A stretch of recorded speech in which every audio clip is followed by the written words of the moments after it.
What is up, guys, and welcome back to the channel. So something I have been working on over the last couple of days is a version 2.0 of my tier list to include champions like Quake, Ghost Rider, and also Phoenix. But also, I kind of wanted to address a bit of a problem with the first version of the tier list, which was I put all the champions in kind of the same ranking just overall in the game. And kind of thinking about it and reflecting on, how easy this information is to understand. I decided to split it out into two different categories. So now, instead of all the champions just being ranked on different tiers, I've split them into offense, which is a champion that you actually play, and also Alliance War defense, because some champions are amazing for Alliance War defense. They're so good. Like, for example, classic Spider-Man, amazing evade. But when it comes to actually playing the champion, he doesn't really have, that much or bring that much to the table in terms of damage and the utilities that he has in comparison to, some of the more powerful champions like Symbiote Spider-Man, Scarlet Witch, Thor, Doctor Strange, Star-Lord, Captain America. So champions really have two different contexts which they can be good in, and I guess as well in offense, there are different categories such as Alliance War, and Alliance Quest, and questing, and arena in general, where champions rankings, they differ slightly. However, I wanted to break it down into offense and defense because that makes it, it's going to make it a little bit easier to understand for you guys. But anyway, we have updated the spreadsheet, so now there are 4 tiers. I decided to I'm going to split stuff into 4 tiers instead of 5, and I've got the God tier, the Amazing tier, the Good tier, and the Meh tier. So the Meh tier is champions that you probably don't ideally want to play for that particular use. Or one of the other criteria for the Meh tier is champions that you could play, but there's a better version of them, and that's why Magneto Marvel Now is in there, because he's an alright champion. He's got some good stuff, but the classic Magneto, in my opinion, is a much better version of the champion. So in pretty much every scenario, you want to ideally, if you have the choice between the two characters, you want to play the classic Magneto. So the God tier, in terms of the new champions that have been added. When we talk about offense, so we're looking at the offensive one first, I've placed Quake and Ghost Rider in the God tier. Now, Quake quite easily falls in the God tier as an offensive champion. When she's duped, she has an ability very similar to Captain America, which reduces the amount of damage she takes from blocking based on her dupe ability level. So this makes her amazing for Alliance War and Alliance Quest attack, which are kind of the two things you really need from a good champion in the game. So she is really good for that. So she's made it into the God tier. And Ghost Rider, this is a little bit of a preemptive one on Ghost Rider because he's not actually in the game till next Thursday. So we've got 6 days until we can actually get our hands and play with this champion. But he seems really good. Like, he has a heal that you can trigger based on the damage you deal, and using certain combinations of judgments, you can actually increase this to about 20-25 seconds of health leech, and just do that multiple times throughout the fight. So I feel like it's quite likely when playing Ghost Rider, if you play well and do a certain combo, at least 50 to 70% of the time, you're going to have a really strong health steal on. So this champion just seems amazing for Alliance Quest, Alliance War, and questing in general, as he's going to be able to, siphon so much health from the enemy. So that's one of the reasons he got a good ranking there. I've placed Phoenix in the Amazing tier as an offensive champion. Really good damage.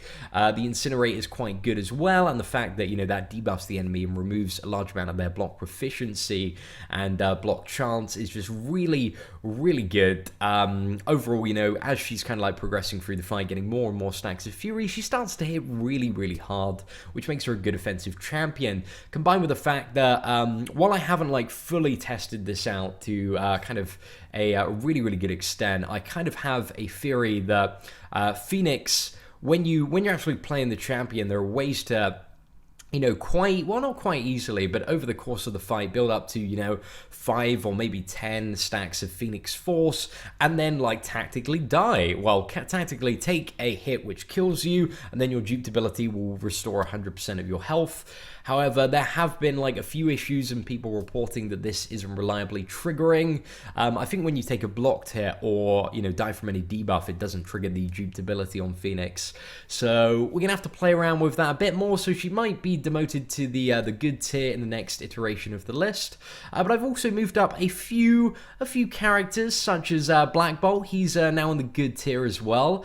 But also now that, you know, I've split them into these two different categories, a lot of the champions that may have been in the amazing or good tier for Alliance War Defense strictly have been moved to the meta tier. So just to give you guys a quick overview of what I've done with the Alliance War spreadsheet. So I've put the God tier, which is champions that I would consider pretty good Alliance War bosses for the most part.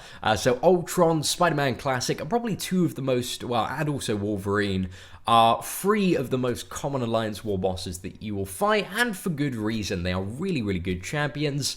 Ultron has that regeneration point where, you know, if somebody's fighting them, they need to take a solid amount off and push him past that point to, you know, counter some of the regen.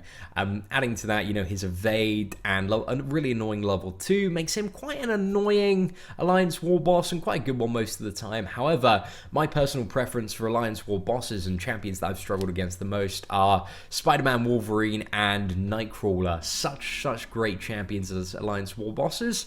But every Alliance War boss, guys, regardless of what character it is going to have some form of counter. You know, with Ultron, you've got champions like Guillotine and also Scarlet Witch that can, you know, quite easily nullify or reverse the healing that he does, which makes him, like, quite easy to fight. Still a little bit of a challenge because he's so heavily inflated both in terms of his health and damage. And when you're looking at champions like Spider-Man, you have like Black Widow. Black Widow is pretty much the main counter to Spider-Man. But also when you have Spider-Man or even Nightcrawler, two champions that heavily evade as an Alliance War boss, even when you are using a champion like Black Widow, it has to be a dupe level 99 Black Widow to be like 100% effective against the evade. And then when you still have that, you still have to deal with fully evading the level 1 ability, because with the large increase on attack that the champion has, it's still going to hit really, really hard, you know, the level 1 unless you fully evade it. And it's bloody tricky to evade it. So I would say, yeah, Spider-Man, he's got a pretty solid ranking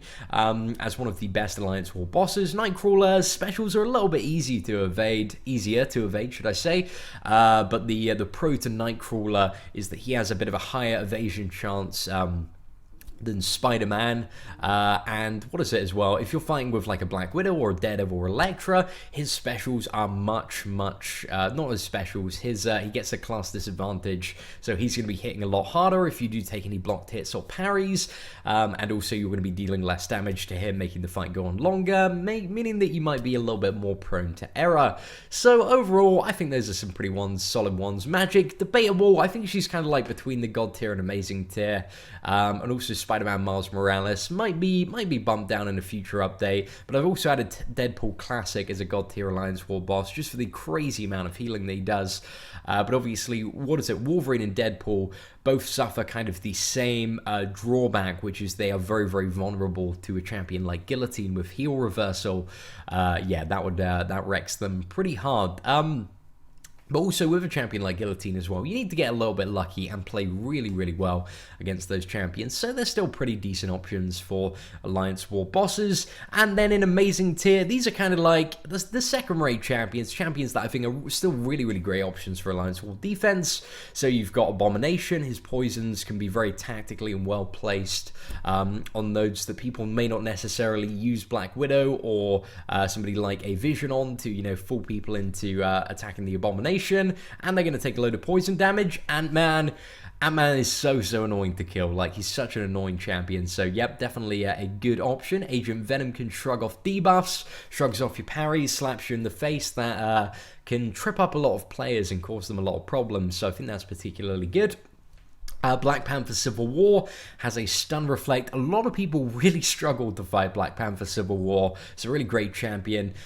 Juggernaut as well with Mystic Dispersion and Unstoppable. Really, really good champion. Kind of same with Unstoppable Colossus, but I value Juggernaut a lot more than Unstoppable Colossus because Juggernaut, when he like does his special abilities, they're very like forward, they're very like charging forward. You know, his first one is a big like pound to the ground, and you have to evade back quite a bit for that. and his second one, you know, he does like a free hit charge where he kind of like headbutts and charges forward. So that's all about kind of like, you know, pushing you as far left as possible, and especially with the Mystic Dispersion Mastery on like a stun immune node can be very, very valuable. Yellow Jacket, a lot of people struggle to fully evade his level 1 because it has 3 components to the beam.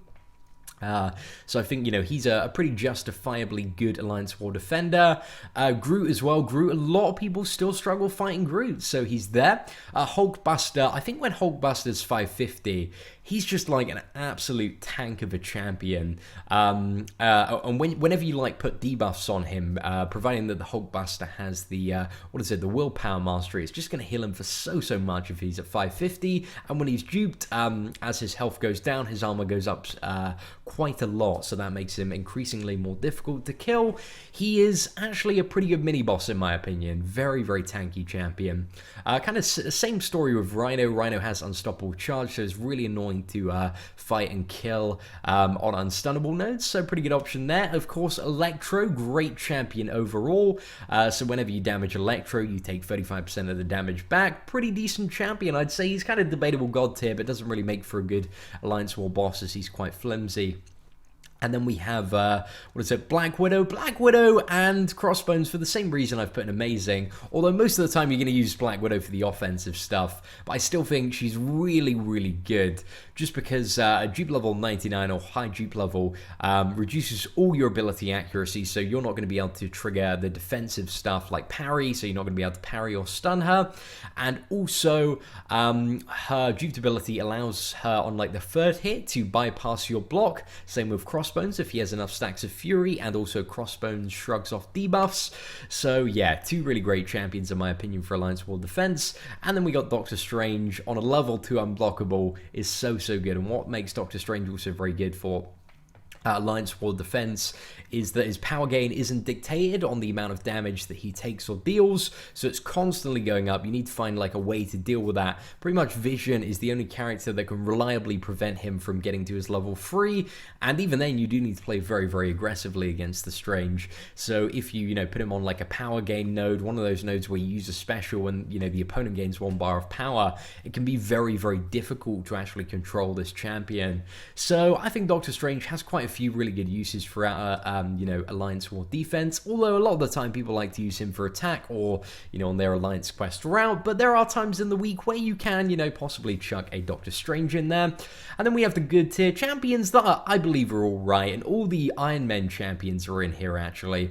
I really don't rate the Iron Men champions as good defenders at all. They are so easy to fight. Their specials, all the beams, both the level 1 and 2, they're just a single beam, and once you learn how to evade, it's quite easy to fight them. And then especially with the Despair Mastery and a lot of champions being popular on attack like Guillotine and Scarlet Witch, their heal does nothing most of the time. It's pretty, just doesn't really add much to it. And even if the heal does something, they're just easy champions to fight. They are so easy, so you can just wreck them that way. They don't have anything fancy like evade. So yeah, don't really rate those too highly. And then we've also got some other ones. You can read the list. I don't want to go into too much depth because I don't believe a lot of these champions have a super great use. But if you don't have any of the god, all of the god tier or amazing tier champions that are duped, these are kind of alternative options that you can kind of subsidize when you are a newer player to the game. And then the meh tier is champions that I just think, for the most part, are pretty garbage for Alliance War defense. Just ones that are so easy to play around. Champions that you queue into and you're like, wow, this is a free kill. It's just ridiculously easy. So yeah, I've put quite a lot of the newer champions there as well, like Ghost Rider and Quake. Such easy champions to fight. They are ridiculously easy. Same with Phoenix as well. You just kind of wait for her, especially if it's an Awakened Phoenix, you can just wait for her to overload on the stacks of Fury and then completely negate her duped ability. So in my opinion, pretty terrible Alliance War defender. Anyway guys, hope you enjoyed the updated tier list. Remember, if you do have any kind of suggestions or recommendations for character rankings, feel free to leave them in the comments below. I'm very open to, you know, any criticism on this. But again, if you do want to provide some sort of input to this list, I want it to be constructive criticism, like, you know, this champion should be a little bit higher because of this, and this synergy within the game. That's what I'm looking for. I'm not looking for, you know, Iron Patriot should be in God tier because I'm level 22 and he's my best champion. You know, that's not what I need. So yeah, guys, hope you enjoyed this video and the updated tier list is useful for you and your alliance. If you did enjoy it, feel free to leave a like on the video. That would be greatly appreciated. If you are new to the channel, hit that subscribe button for more awesome daily Marvel Contest of Champions content. Apart from that, guys, take care and have an absolutely fantastic day.